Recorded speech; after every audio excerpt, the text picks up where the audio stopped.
welcome back to Teushenthal. It's the FIM MX2 Motocross Grand Prix of Germany. We're at the Talkessel circuit, about an hour and a half or so from Berlin. And the town of Teushenthal itself, home to about 15,000 people, and I reckon most of them are here today. No German support in MX2, but plenty for the MXGP race a little later on. But we'll touch base with what happened in MX2 race 1 in just a moment. But the weather here, a little bit cloudy, a little bit overcast, a bit breezy. But all in all, the track in pretty good condition for race 2.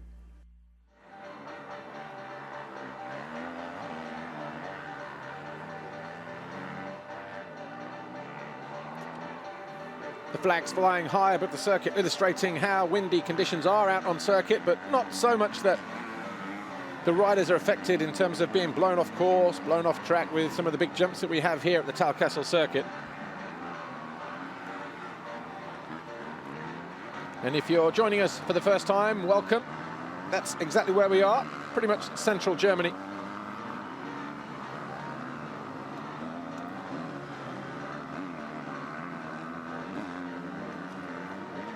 First time we came here back in 1971. Joel Robert, the infamous Belgian, was the first ever winner on his factory Suzuki. Track completely different to what it is now. But it wasn't until 1993 that we came back and started to come back on a regular basis. And the most successful winners are Tony Cairoli, Stefan Everts, Mikael Pichon, Joel Smets. They all have 3 wins. Roxon and Steffi Lyre, the women's, all have 2. But here's what happened in race 1 a little earlier. Gate dropped. It wasn't a bad jump for Jeffrey Hurlings, not the best, but he managed to hold a tight line around the inside as Jordi Tixier, Red Bull KTM 911, took the foxhole shot ahead of Tim Gijser, the Slovenian, on the Garibaldi Honda. Wasn't long though before Hurlings was away up front, leaving these two here to battle for second. Gijser eventually going around Tixier as Hurlings, a few laps in, made a very rare and uncharacteristic mistake. Cost about 3 seconds, but didn't threaten his lead. Gijser was in second, Dylan Ferrandis on the Kawasaki there, CLS Kawasaki Monster Energy Machine was in third, Tixier was in fourth, Roman Febvre on the Wilvo Nastan Husqvarna there, number 461, the white machine, he was in 5th place, and it was a very interesting battle for 3rd place between these 3 French riders. Meanwhile, unperturbed, Jeffrey Hurlings continued to set fastest lap after fastest lap as he pulled clear of the rest of the field. Then a 3-way became a 2-way as Roman Febvre lost the front and lost contention from his fellow countrymen Ferrandis and Tixier. He remounted, rejoined the race and still came home in 5th place. Jose Butron, the Spaniard, came under pressure but then was passed by Julian Lieber around about 3rd distance. That put the Belgian up into 7th, which is where he would finish. And the 152, the fast-starting Petar Petrov, eventually came home in 9th place. Jeremy Sewer's challenge, number 91 on the Suzuki, eventually mounted to nothing. And the young Swiss rider would eventually come home in 12th place.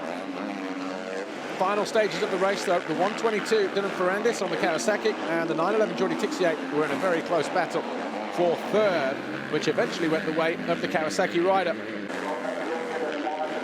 They did actually start to close in on the 2nd place rider on the Garibaldi Honda, Tim Gijser, in the closing stages as well, as these two are just pushing each other all the way to the limit. Petrov and Sewer continued to battle, and they brought with them the number 23 of Christophe Charlier. Charlier eventually coming home in 10th place ahead of Mel Pocock on the Hitachi KTM. Looking good in second though was the 243 Slovenian Garibaldi Honda rider there in red, former FIM Junior 125 and European champion Tim Gijser.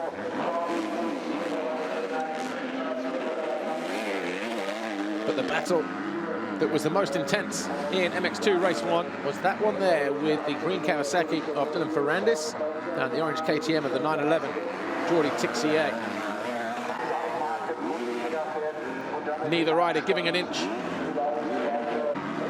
But Jeffrey Hurlings was supreme yet again. And he went on to record win number 17 in race number 1. Geiser was second, Ferrandis third, Tixier and February top 5. No Arnaud Tonus here this weekend because he is injured. He dislocated his shoulder in the qualifying race yesterday, in free practice yesterday, I should say.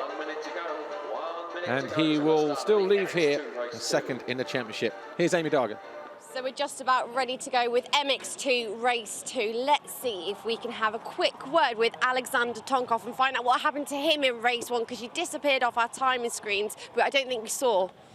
Yeah, not so bad start. I was riding like for the top 5, battling with Jason, and I get a stone in my one of the cables, so the bike is stopped. But yeah, it's nothing I can do. Just hoping for the second mod, and I hope some lugs come back to the Russian people. You know, like we see Evgeny Bobryshev have a pretty bad moment in Italy. I hope he get well soon, and we see him also in the races.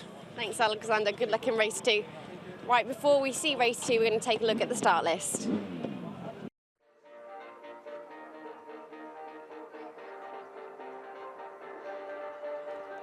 Here's how it finished then in race 1. Herlings, Geiser, Ferrandis, Tixier, Febvre. They were your top 5. And the points awarded to the top 5. They're probably the podium contenders as well. Valentin Guyot came home in 6th. He has an outside chance of making the podium. So too maybe Julian Lieber, number 33. Jose Boutron, though, he came home in 8th. Petrov was 9th. Charlier was 10th. Here's how they line up. This was based on the qualifying race yesterday. Jeffrey Herlings, Tim Geiser and the rest going through. Leave you just to feast your eyes on that one.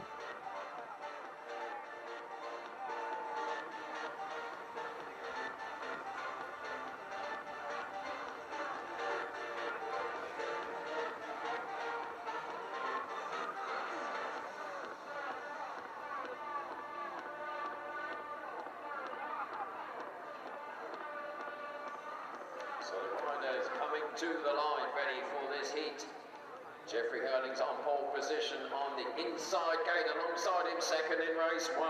Riding for Team Honda, Tim Geiser. Then Petr Petrov, and the man who got the Fox Whole Shot Award in race 1, Jordi Tixier, second member of Red Bull Factory KTM. Dylan Ferrandis next along. Just talking about the Max Anstey there, looking at the timesheet a moment ago. Got himself up into 11th place. Before 2 laps to go, his bike expired, pushed him down to 28th position, did not finish the race, did not score points, so another race for Max Anstey to forget. MX2 riders lining up on the grid in the order of their qualifying race, and pretty much lining up from the left to the right.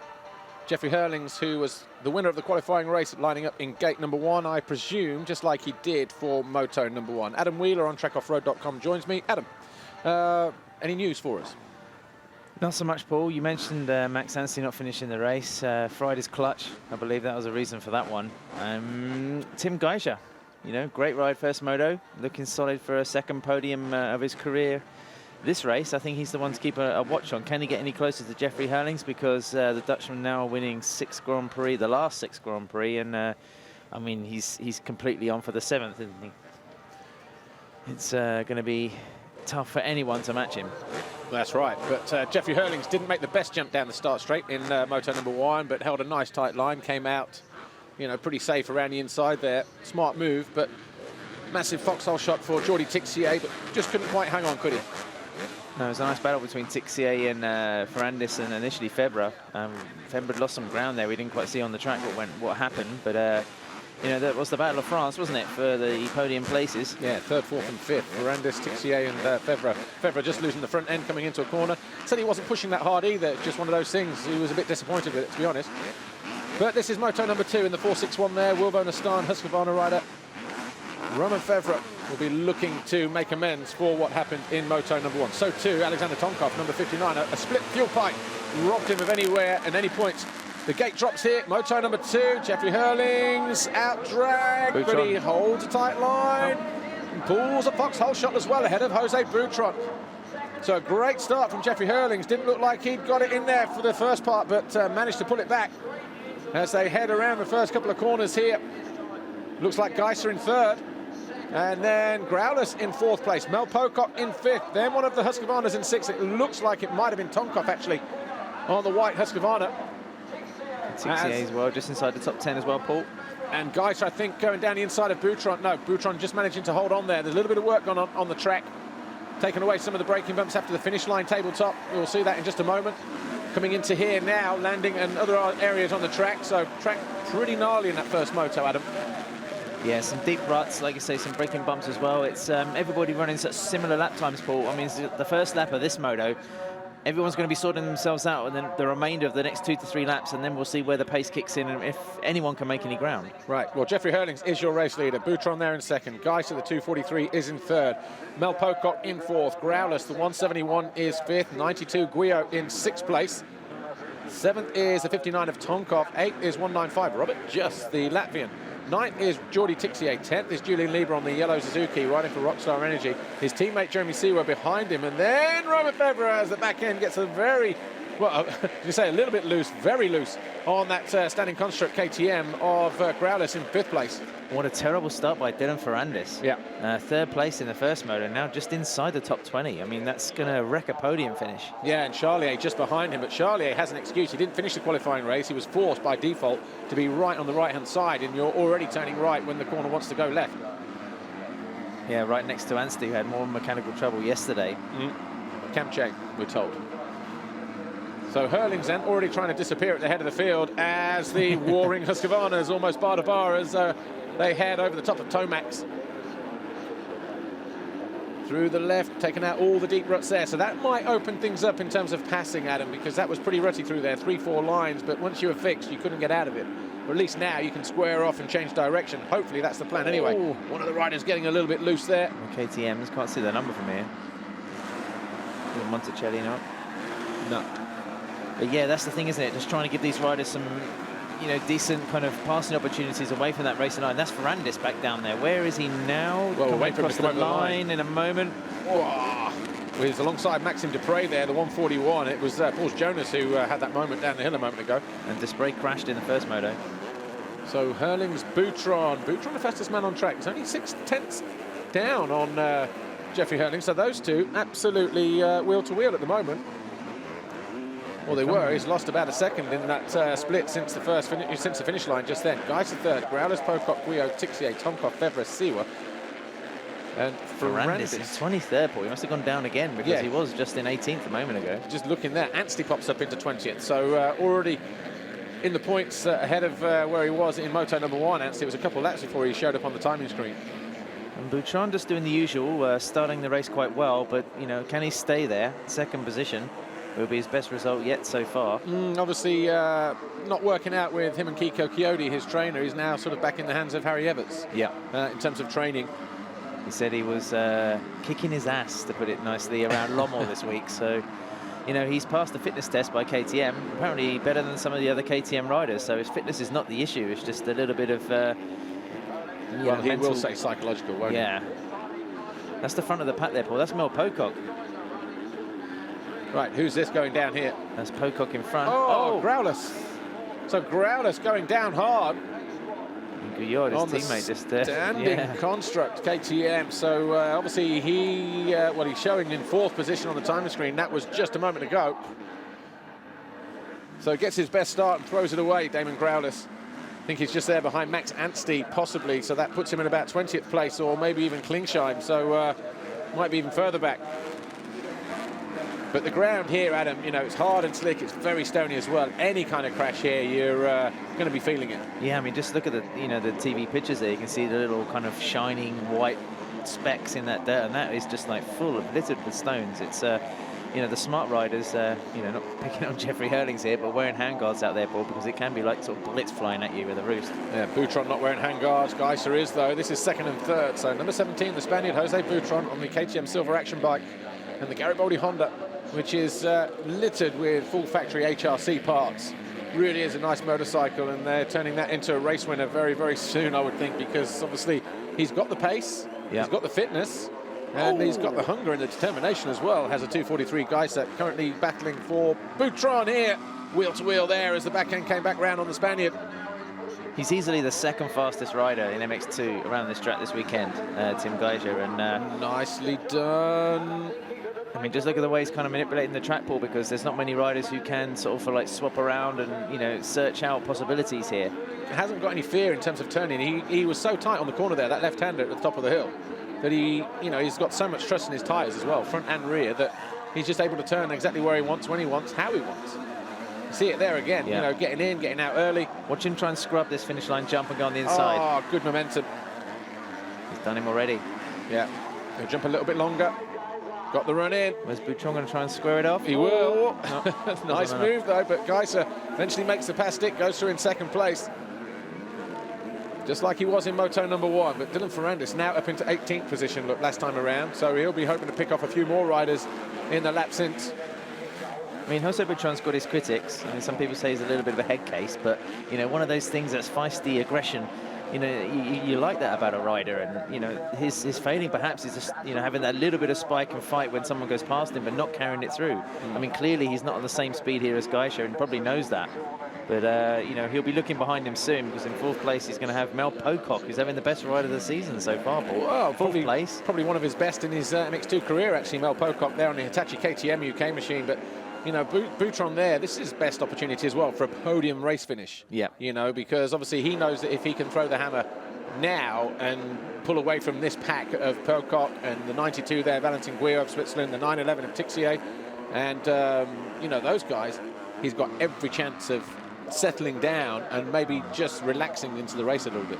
Just keep an eye on this KTM battle. Mel Pocock, probably one of the bigger riders in the category. You know, for a 250, that's a little bit of a disadvantage, isn't it? But he took his best finish of the year in the first moto. Should have been 9th, finished 11th. So let's see if he can stay inside the top 5.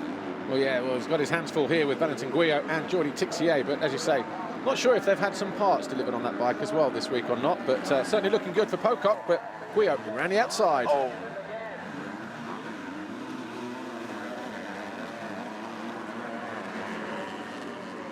Valentin Guillot finding a way past Mel Pocock. Slots himself up in the 4th place. The rider in blue coming towards us on the standing construct. KTM, Mel Pocock in 5th. Jordi Tixier 6th. Alexander Tonkov, the Russian, on the Husqvarna in 7th position. Valentin Guillot didn't have a good rhythm in Moto number 1, didn't have a good rhythm in the qualifying race yesterday, but Tim Mathis was hoping that he would get a decent start, and he's got that, and hoping that that would be half the battle. And obviously, Adam, looks like that might be the case at the moment. He's got clear track ahead of him.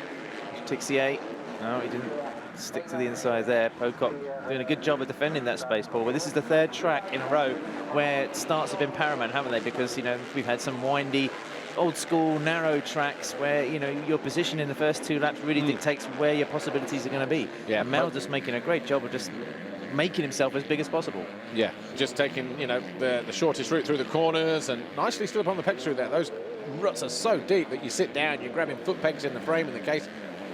But Tonkov, he could be a danger man here. Currently there in 7th. But these two, they're going to be interesting.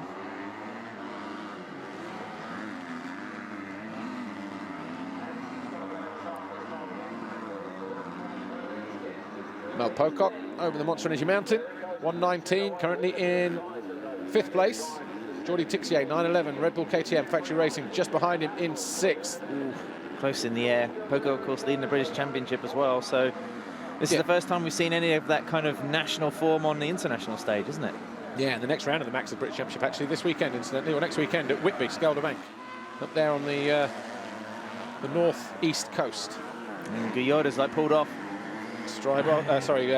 Tixier down the inside of Pocock, who takes a look over his shoulder, makes sure he's got it covered going into the left-hander. Mel needs to sort himself out in that section. Lost 2 positions there, just not looking quite so quick. And if he's not careful, then Tonkov's going to be not so friendly about moving through. No, and he had a split fuel pipe in the first race. Yeah, stopped there, actually, just before those Pirelli banners. But I went and had a look. I went and spoke to the team, and they said a stone as he looks to challenge down the inside of Mel Pocock. He might do it at the end here, but be a brave move if he does. Might have to switch it to the outside, go round. And they were saying, yeah, Stone completely severed the fuel pipe on the left side, but then you look at it, and it looked like there's a small inner tube on the outside, you know, with a fatter tube on almost casing it. Maybe that's a modification since then, but you know, it looked like maybe a disconnection more than anything else, but maybe there was a slight modification gone on in the race, I don't know, but, you know, they said it was a split and just obviously ran out of fuel, no fuel. I mean, the Stones are bashing the bikes as much as the riders, aren't they? Sean Simpson losing his rear brake in the qualification yesterday. Yeah, I know there's, I was talking to our journalist, George, and he was saying that, you know, the GoPros this weekend have taken a right hammering, you know, the screens of, because there's some seriously big rocks out there, you know, and those things are bulletproof. So, you know, one of those things gets, you know, cracked. Some serious power in those rocks. You were talking about Alex Tonkov a minute ago. We're looking at Jordi Tixier, the room in the paddock that is that Tonkov's going to take that bike next year. That's what I'm hearing during the break, because there was a deadline given to Jordi Tixier apparently, and he thought that Hurlings was potentially maybe going MX1 next year, MXGP. And even though there hasn't been an announcement, and word on the street is that Hurlings is staying MX2 next year, as Tonkov almost takes another position away from Pocock in the same space. That, yeah, he was holding out. He'd got a deal on the table for one of the Kawasaki teams, allegedly, and then that was that. And then the deadline passed for KTM, in which case they went and shopped around. But until the announcement, you know what it's like. Yeah. I mean, the jury's still out on Alex Tonkov. First year as a factory rider. He's upped his game with the physical preparation, but you know, we haven't really seen many results as he passes Mel Pocock to take 5th place. So, you know, the Russian still needs to show a little bit of that kind of, I don't know, it was wayward brilliance, I suppose you could say, from last year that had him on that Honda machine, taking unlikely results. And look at Lieber, look on that factory Suzuki behind. He had a great ride in the first race, Paul. Yeah, up to 7th position. Some really aggressive moves out there. I mean, a Belgian has been accused of being a little meek and, you know. But he is a hard-pack rider. He's more of a hard rider than a sand rider. Is that Charlier behind him? It's one of the Yamahas. Yeah. That's a good ride from him. Only 1 week back from knee surgery, fixing a meniscus problem. So, and he had a good moto in #1 as well. As Lieber parks it down the inside of Pocock, gives him nowhere to go. That's going to let the door open for Charlier as well, who might square off. No, going to go around the outside. And he's done him. Yeah, makes the pass as well. Mel's got to sort himself out a little bit, losing 4 positions in less than 4 laps. But as you said in the first race, Adam, you know, just lost a couple of positions on the last lap, didn't he, Mel Pocock? Dropped down to 11th in the end, just a silly mistake. Well, in his defence, I think he had a big crash in Italy, didn't he? He was holding his back. Didn't speak to him, so I didn't find out whether he was still suffering a little bit. But he made the start, which was half of the job, and just has to make sure he doesn't get swallowed up into the top 10 here. But Lieber again, nice little battle between him and Charlier on that factory Yamaha. Some rumours about what he's going to do next year. He's got to move up, 23 years old, last season on the 250. Word is he might be next to David Philipparts in his team if the DP19 Yamaha racing squad keep that Yamaha backing. Well, there's a lot, and obviously the second half of the season now is where it starts to get juicy in that respect, isn't it? Because we know there's 8 or 9 guys who've got to go into MXGP, but he's wrestling with that Yamaha, pushing Lieber all the way, who scrubs right into the path of the Frenchman. Number 23, Christophe Charlier, who's absolutely got nothing to lose now, having had missed, you know, so many races through injury, Adam, that, you know, he's gone down. What's he done? Has he stalled it? Missed a gear? No, he lost the front going up and span out. Did a 360 and more. So obviously puts him behind Anstey, 99. So Anstey goes up into 10th place. We just lost drive there. I wonder if he might have missed a gear or... See it here. Just got on the gas. He tried to come out of the turn early. Watch, he loses the front, then the back. And then he just parks it. Knows he's not going to... yeah. If he was going straight on, then he would have gone off the barrier, wouldn't he? Yeah, and there's Anstey just knocking up the inside in 10th place. So expensive move for Charlier. He's going to do it all over again. That's the rustiness, isn't it? He's hardly raced. Broke his leg the Grand Prix of Thailand. And that's been it, really. Came back in one Grand Prix and then damaged his meniscus, and now he's trying to rebuild things. But he's got a lot of fans, you know, in the paddock, specifically in Yamaha. Michele Rinaldi in particular liking the way the former European champion, let's not forget, this was a rider that beat Ken Rocks and beat Jeffrey Hurlings and absolutely wiped the floor with the best of Europe, you know, 5 years ago. And it may seem like a long time, Paul, but you know, the talent's obviously there. Yeah, well, 10th in the first moto. And 8th is his season's best so far. I know he's been missing, but that was in the second moto in Spain. And he won 2 motos last year. So just to give you some idea as to where he's been this year, that's all. But Hurling's 9.2 seconds clear of Geiser here. 2 years Honda rider. 2 years to look forward to, still 17. And if there's anyone that can try and shine a light to Jeffrey Hurlings, who, despite all the teasing and the clues and the hints and everything, he looks like he's, as you say, going to stay on 250s for another year. It seems a little incredible, but you know, his motivations, he's made clear. He wants those records, doesn't he? He wants to keep on winning. Yeah. Well, if what we're hearing in the paddock today is that Tonkov is the second rider for Rebel KTM alongside Jeffrey Hurlings, pushing out the 911 of Jordi Tixier, that means that, I'm guessing, 92, the standing construct KTM of Valentin Guyot here in Switzerland, will more than likely be staying where he is. Yeah. Because there's a lot of talk that he might have been riding himself into a factory ride. I also suspect with some more assistance from KTM. Yeah. Boutron's got that factory engine this year, and his last year in MX2. Maybe, you know, Guyot will get a similar arrangement because he's proved it this year that he's got the speed to go for podiums. Yeah. Tixier, CLS, Kawasaki, possibly next to Dylan Ferrandis and Thomas Govinson for next year. That'll be you know, another strong little team, won't it? Yeah, because obviously Tonus already signed a deal to race in the US next year, and has to go up anyway if he stayed in Europe. So things are starting to fall into place, Andy. I like it. Tidying themselves up. I think Grand Prix of Sweden next 2 weeks. That's traditionally the time when we have a couple of press conferences and announcements. KTM, I think, already lining up a public statement there of where their racing plans will lie for 2015. We'll see if we've got like 3 riders in MXGP. Good move by Tixier. There's not going to be much room there, though. Oh, good lad. He keeps it in there. And there wasn't, because they're jumping from right to left through there over that little step up. And I thought he'd just get squeezed and have to hit the face on the second one, but he kept it in and found a way through. Jumps up into 4th place now then. Jordi Tixier. Just pushing himself there. I mean, he got 5 middies on Guyot, didn't he? Have to push him onto another line. Just watch this. Comes out of the right-hander. Starts to pump his way, keeps the pack wheel on the ground. That was the pass there. Guyot had no alternative but just to stay wide and stay out of trouble. Moves himself up into 4th now, goes after Boutron, who's right there in his real tracks already. Tixier on the podium last week, was on the podium at his home Grand Prix, so it's a good mid-season spell, isn't it? For the Frenchman, he's got 1 more year left in MX2. Just looking at Jeffrey Hurlings, sets the fastest lap of the race last time out in lap 9, 1:40.5, 2 seconds quicker than anybody else, more than Boutron. And never had a Dutch winner here. Really? Yeah. In Not even oh yes, Mark we have Mark de Ruva, 2003. Yeah. Mark de Ruva's either won here or had like a big smash. I think it was 2006 where he had a big goal crash. Tuchental, I mean, had various modifications over the years, but it used to be a fast track. Boutron. Back ends. I mean, that's a gnarly straight anyway. You're standing up along there, aren't you? So Boutron, number 17 on the Silver Action KTM. Watch Tixier around this corner, Paul. He might go for the same move that he did on Guyot. He's going to find room, just go around the outside here, put himself in the same position. Yeah. Here he goes. But Boutron's a little bit more wily though, isn't he? Oh, he's done it. I don't know. Yes, makes it stick. He tried to put the squeeze on him. Good call, lad. 911 up to 3rd then. Jose Boutron being pushed back to 4th. How far are they behind? About 10 seconds down on Geiser in 2nd. So it'll be interesting to see now lap times that he's got clear track. Jordi Tixier, whether he can do anything about Geiser in the next 11.5 minutes or so. I mean, if we talk about motorsport, this could happen next year, couldn't it? We won't see Jeffrey Hurlings on TV screens. Exactly.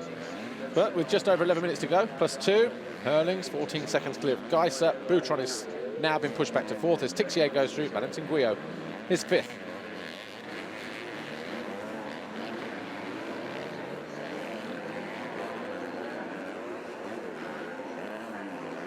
Max Anstey on the bike at Cosworth Yamaha, number 99. That's him there in the red, white and blue. What I was getting at earlier is that Hurlings, if he stays another year in MX2, Paul, we could see the situation. Motorsport can throw up injuries like it has done to the Dutchman earlier this year. It could also force some mechanical problems or issues or whatever, you know, that doesn't see a season of dominance. But if he gets on a run like this, I mean, we're looking at 7 Grand Prix in a row, 6 doubles. I mean, it's he hasn't been beaten since here, 2012. Yeah. It's a phenomenal amount of statistics, which is what he didn't win wants. here, did he? Tommy Searle won the last round here in 2012. That's right. That's the last Grand Prix in which he competed that he was beaten. Yeah. And that was because of a mechanical. Yeah. A rare mechanical as well from KTM. I think that and the Grand Prix the same year in Latvia, when he broke down and Tommy Searle also had a problem with his rear wheel. That was the two last occasions where we've seen a glitch just come into that factory KTM. Max Anstey He's had his fair share of glitches this year, Max. Just trying to develop that motorcycle with Cosworth Steve Dixon. He's got such a fantastic record with the carbureted 250 Yamahas, and just needs more time to work on that 2014 model. Well, that's pretty much it now. They're racing testing, aren't they? You know, getting ready for next year. Not sure if there are too many changes, major changes to the 2015s next year, but, you know, at the end of the day, they've just got to ride this one out and put it down to, you know, being unprepared. Not because, you know, just because they didn't have the time at the start of the year, and I guess they're just trying to put too much in too soon. You know, all that kind of stuff takes time, doesn't it? We see it in Formula One all the time. And resources and money, you know, it's an expensive way, isn't it, to go racing? Well, we'll talk about Dylan Ferrandis in a moment. CLS Kawasaki rider, up to 15th now, the young Frenchman.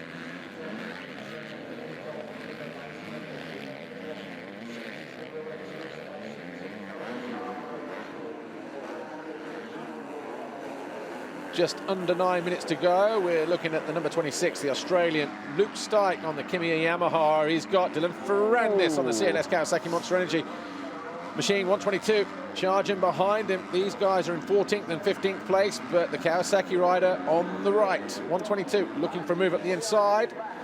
Good corner speed through there. I think we expected more from Luke Stike this year, didn't we? Australian champion so convincingly last year. Yeah. He's coming back from a chest injury from the French GP, but I don't know, is the fitness there, is the confidence there? When you're used to winning and then suddenly find yourself battling for 14th, 15th, 16th place, very easy to lose confidence and belief. And, you know, his ultimate goal really is to disappear to the States while he still can, because Supercross, he says, is his strongest thing. But, you know...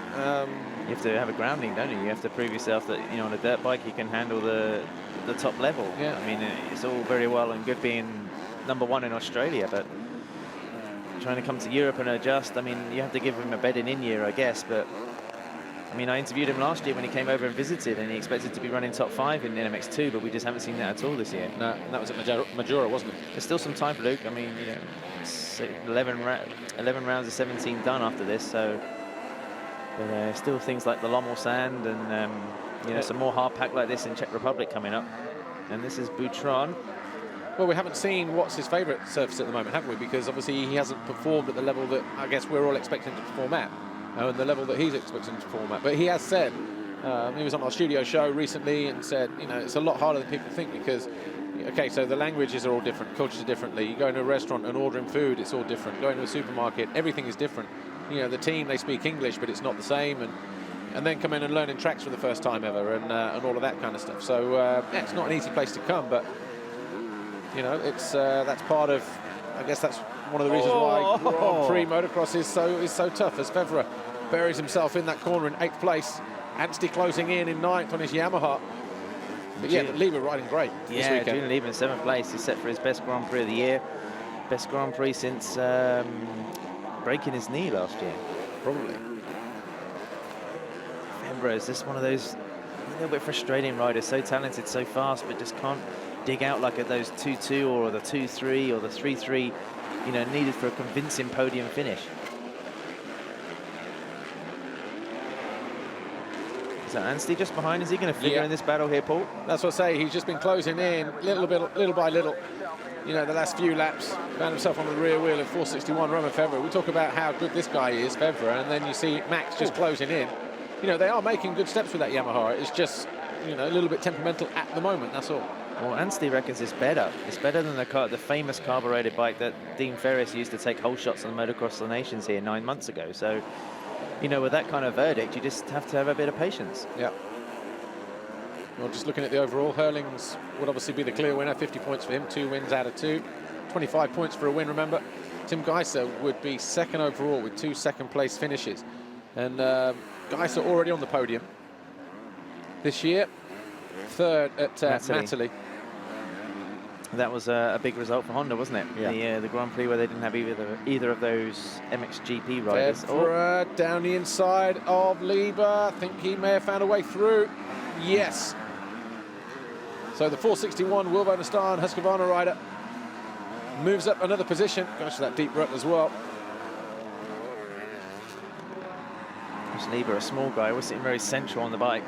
Really nice riding style.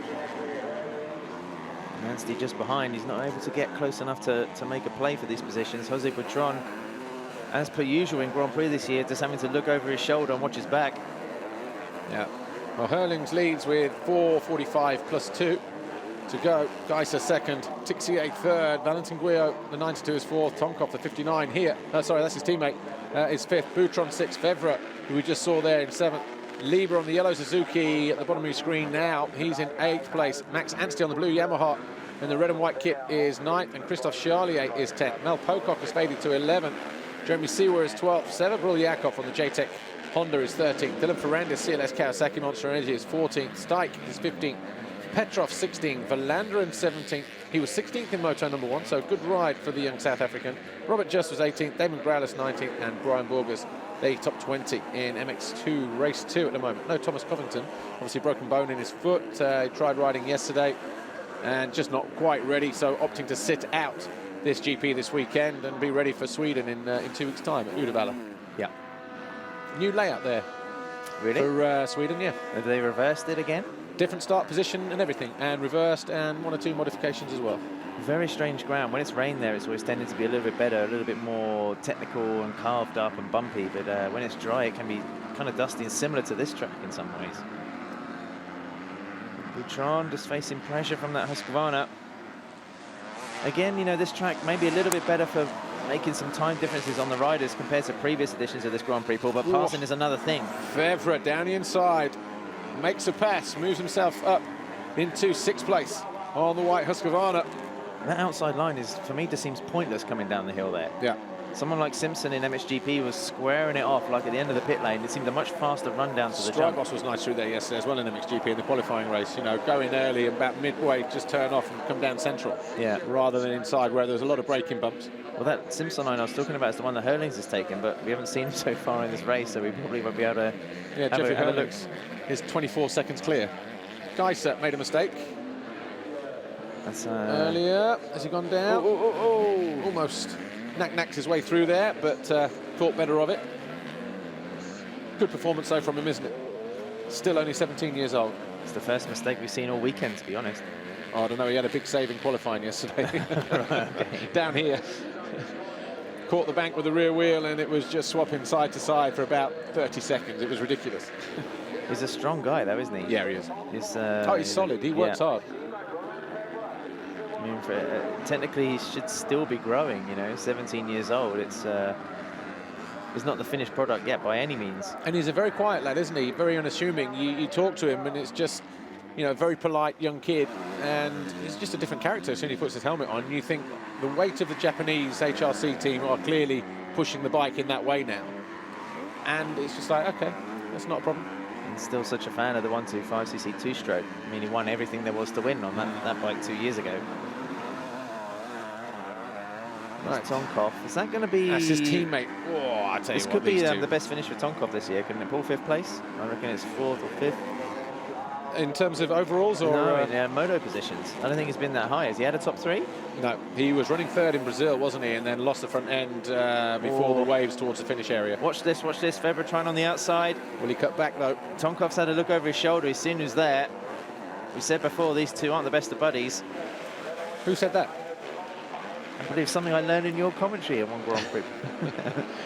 No, it's just their little on-off shenanigans, wasn't it? Their little spats in the Italian Championship before the GPs even started. But they, you know, there's a little throwback to Qatar, you know, first race of the year when they both went at it. But they're getting along fine now. They just don't speak to each other. Christmas card list and all that. There's a bit of a scrap going on behind them as well. Two Husqvarnas. Yeah, Tonkov had a 5th actually in the second moto in Qatar. Oh, Lieber just making a mistake at the top of the hill, and Anstey trying to go up the inside. He's had 2 5th place finishes before, Tonkov. So this would equal that. But in terms of his overalls, we'll wait to see where he comes in over the line. But Romain Fevre, he's worked hard. He's come from outside the top 10. He was about 15th on the opening lap, Romain Fevre, the 461. Tonkov has always been up at the sharp end in this second moto. And, you know, I like the style of this kid, 461 Romain Fevre. Just an out-and-out racer. Just leaves it all out there, doesn't he? You know, it was this unfortunate error in the first race. He lost the front and then just tipped over in one of those bank turns. over on the other side of the track. I'm just curious to see whether we'll watch him on a 350 Husqvarna next year in MXGP. Tom Warder's going to stay in that team. Well, either way, it's a tasty little battle with 2 laps to go between the 2 Huskies. Tonkov in 5th, Fevre in 6th.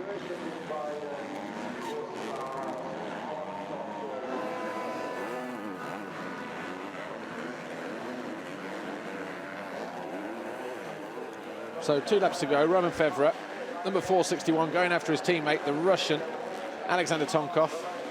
If you were to put money down now, Adam, would you say Tonkov or Fevre? Well, we're entering that phase of the race where weird things tend to happen to Roman Fevre. He either gets knocked off or, you know, runs into a back marker or something. He must have lost at least 2 or 3 podiums this year. Oh, leave a nice battle here with Boutron. Yeah, finds a way up the inside. And Boutron's going to have the inside. Oh, no. Almost gets the front chop there as well. And just fading a little bit, you know, you'd think Boutron was riding a 450 or bigger. And Anstey looking for a way up the inside as well. Sun is right in the rider's eyes. They go up onto those banks on the opposite side as well. So line choice paramount. I think the track's held it pretty well though, hasn't it? You just looks hard and slick. Probably better than it was yesterday. Sorry, Paul, just coming up here. This could affect that battle for 5th place. I don't think Fevre's going to find a place. I don't think he's going to find room. Well, it might be that a back marker forces Tonkov wide. Where's he going to go? Through the middle? We haven't seen anyone do an Eli Tomac there, have we, this weekend? Yes. Yari Havisto in the 150 class did exactly the same. Okay. And believe me, on a 150, you don't want to be that high up. Well, he's in good company, isn't he? Tonkov. Well, they're through the back markers all right, but Fevre still is struggling to find a place. Could he just hug the inside here? Golovkin just keeping to the right on that 300. Last lap? No, 2 to go. 2 to go. Yeah, and so Jeffrey Herling's come across then. I think we had some weird timing thing this weekend in terms of the graphic. Normally it would say 3 laps to go if you go through just in time. So anyway, either that or the laps have been running a little bit longer than they should. Boutron's back in front of Liebert, so the Spaniard hasn't given up. Anstey right there, look. All over the Nice back of the 33. This will be for 7th place for Max Anstey on the blue Yamaha. Nice line into the left. Boutron's right there. Charlier's right there. Pocock about 15 seconds further back. I don't think Harry Evans is going to be too pleased with Boutron losing 2 positions in the, on the penultimate lap. What's Fevre got? You can see his teammate right there. A couple more points in the championship. Well, yeah, I mean, after race 1. Look at Charlier there. He's just trying to find all over the back of that Fevre KTM. is 6 down on Tixier after race 1. So he's going to lose more points to the fellow Frenchman. So it's a bit how it's been, isn't it, with these 2? Last lap. Yeah, Herling's already over the line, that's why. He's that far ahead that these guys have still got like 3 or 4 corners to go before they even get close there. So Tonkov might just hang on there, you know, in that 5th place. Guyet 4th overall. He's had a top 3 already this year, but that'll be another good result for him. There's Herlings, just into the left. He fell there in moto number 1 whilst leading. I mean, even the cameraman's having trouble finding Jeffrey Well, Herlings. Herlings is that fast.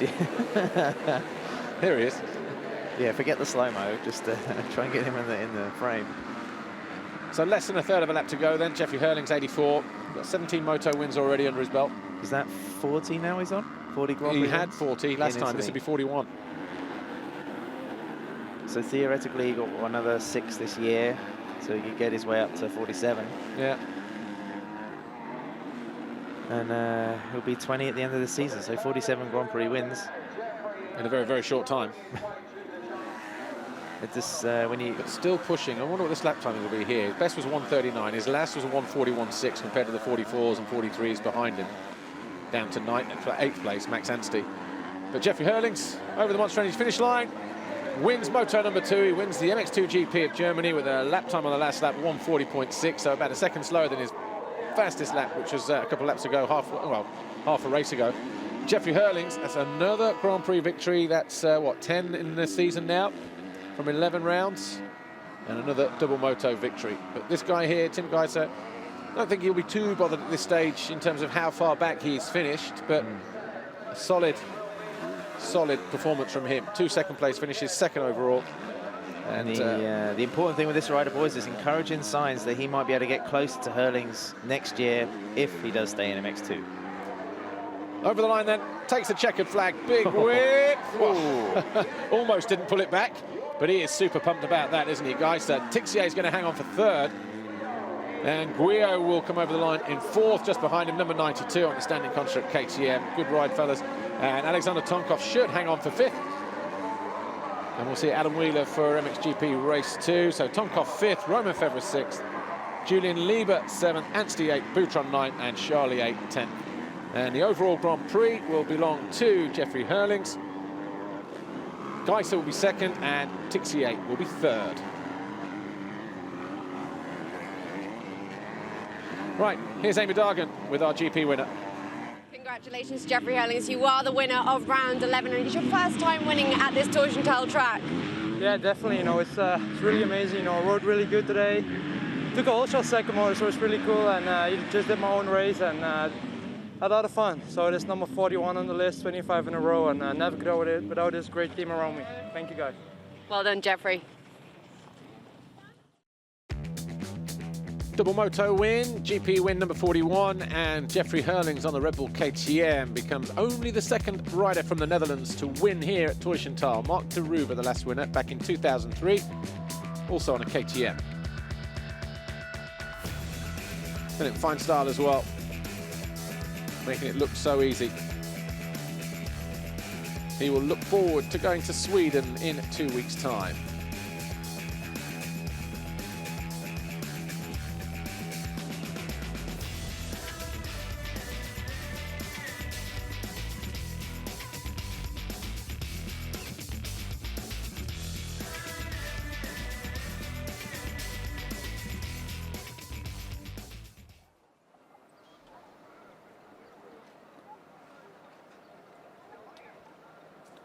So Jeffrey Hurlings then, your winner in Moto number 2, Geiser 2nd, Tixier 3rd, Valentin Guillot 4th, Alexander Tonkov 5th, Roman Febvre 6th, Julian Lieber 7th. Then it was Max Anstey, Jose Boutron and Christophe Charlier. They were your top 10 in Moto number 2. Jeremy Seewer was 11th, Dylan Ferrandis 12th, Mel Pocock 13th, Seva Brilyakov 14th, Petar Petrov, the Bulgarian, in 15th, and Damon Growlers, Calvin Belandren, Robert Just, Luke Stike and Harry Kulas, your top 20 point scorers in MX2 Race 2.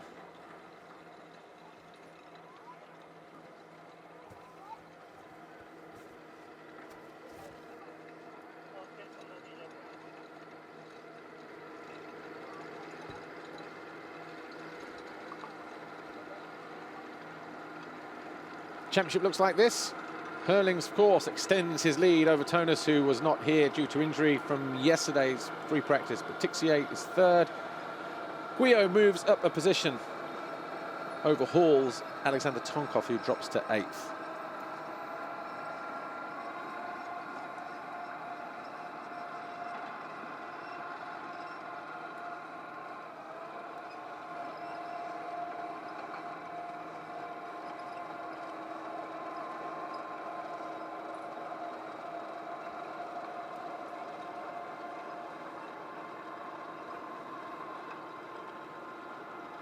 A little bit of track work going on out on the circuit in readiness for MXGP Race 2.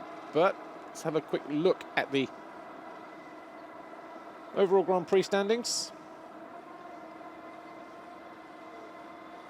Jeffrey Hurlings was your overall winner and becomes, well, manufacturers first then.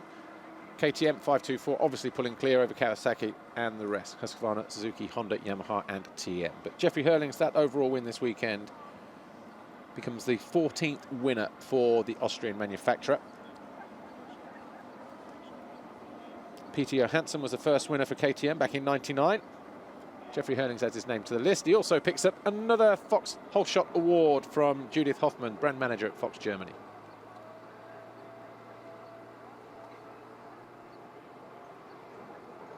He's now tied with Boutron on 5 at the top of the Fox Holeshot standings.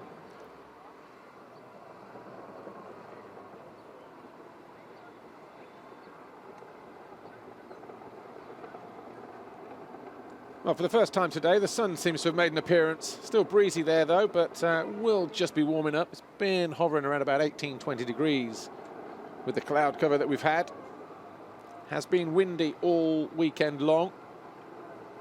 More to where we are than anything else. There's a wind farm just over the way, and that would illustrate that this area is a little bit prone to the windy conditions.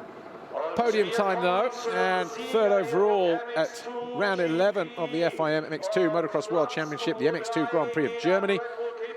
Here at Teufelstal, Jordi Tixier on the Red Bull KTM.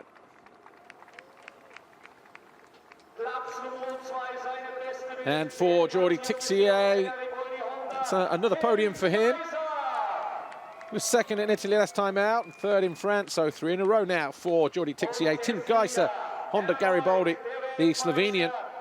Again, second podium of a visit. It was third in Matterley Basin, Great Britain, second here in Germany. But Jeffrey Hurlings continues his dominance of MX2 with another back-to-back moto win here. It's his first victory in Germany here at this Teufelstal circuit. He was victorious at the Lausitz Ring with a double win last year. But it's his first victory here at Teufelstal.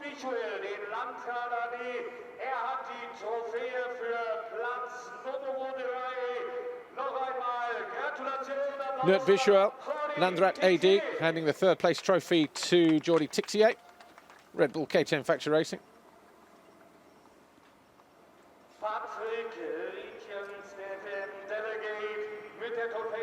Second place trophy to Honda Garibaldi rider Tim Geiser, Patrick Reitens, the FIM delegate, on hand to deliver that second place trophy. Jeffrey Hurlings, Red Bull KTM Factory Racing, will take his 41st career Grand Prix victory trophy from Mr. Petzold FSP. And the manufacturer's trophy will go to Ruben Tyrolin. Also doubles up as Jeffrey Hurling's practice mechanic. Mr. Wunchinski, member of the Landtag, handing Ruben the KTM trophy when he manufactures here this weekend at Teufelstal.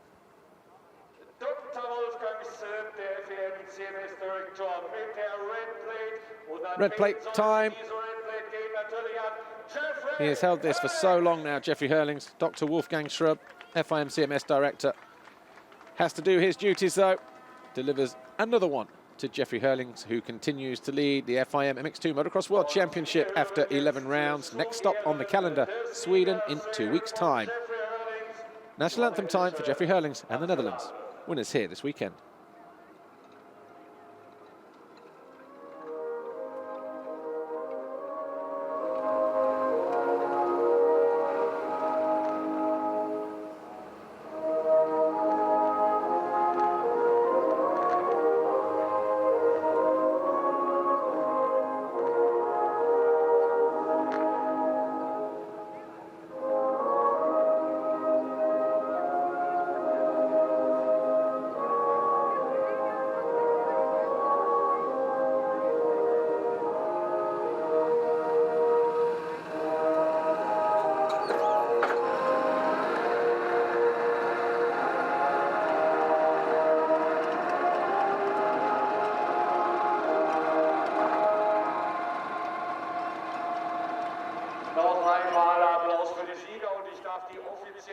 Your overall podium here then, round 11, FIM MX2 Motocross World Championship of Germany at Teufelstal. Jeffrey Hurlings with 2 wins on the Red Bull KTM.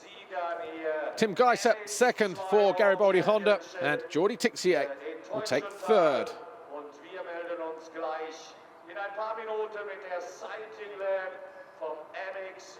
And before we speak to our winners, let's take a quick look at some of the best moments from MX2 Race 2.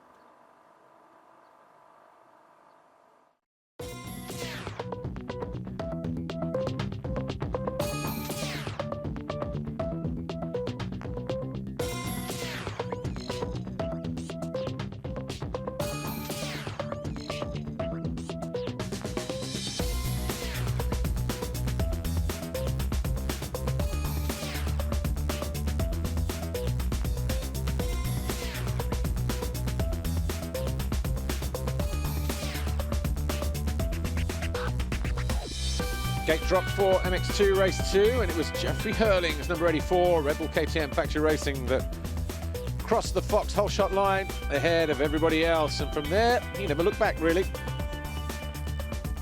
The 2:43 of Tim Geiser got himself into second early on as Damon Growlers on the standing construct KTM fell from 4th place on lap 2. Mel Pocock eventually dropped down the order as he was overcome by the 33 of Lieber and Jordi Tixier and a whole bunch of other riders, but Geiser, a great ride for him in second. Back-to-back second places this weekend, and he was pleased as well for second overall. Charlier had another hard charge ride through the field, but Jeffrey Hurlings was your winner. He was your overall winner as well, and he's down in the winner's circle, getting ready to speak to Amy Dargan. And it's win number 41 for Jeffrey Hurlings.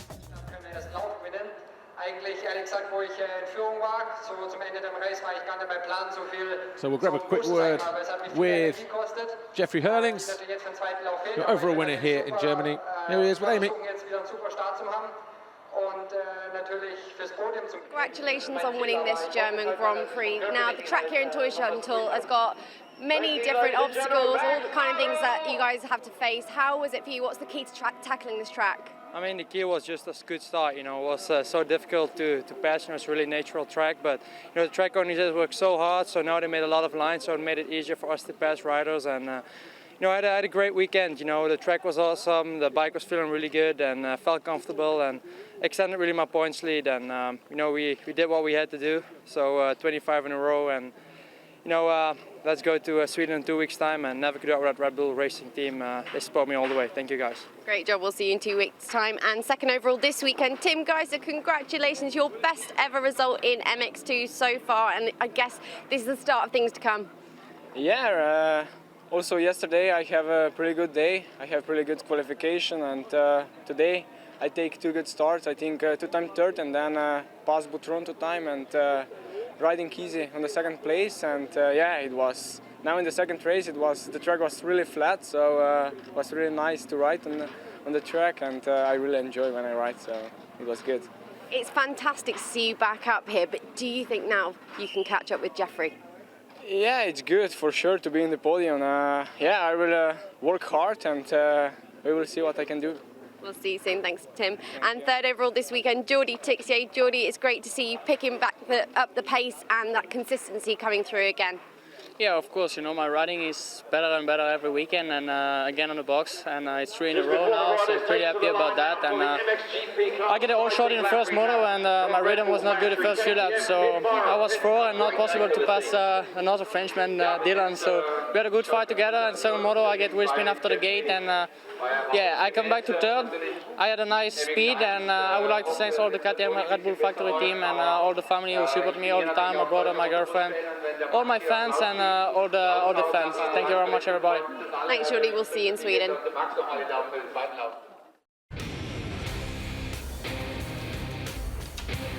So that's all then for MX2 action here, the MX Grand Prix of Germany in the MX2 division. Jeffrey Hurlings victorious once again. Geiser, his best career performance in second. Tixier 3 in a row now for third. They'll do it all again in Sweden 2 weeks' time.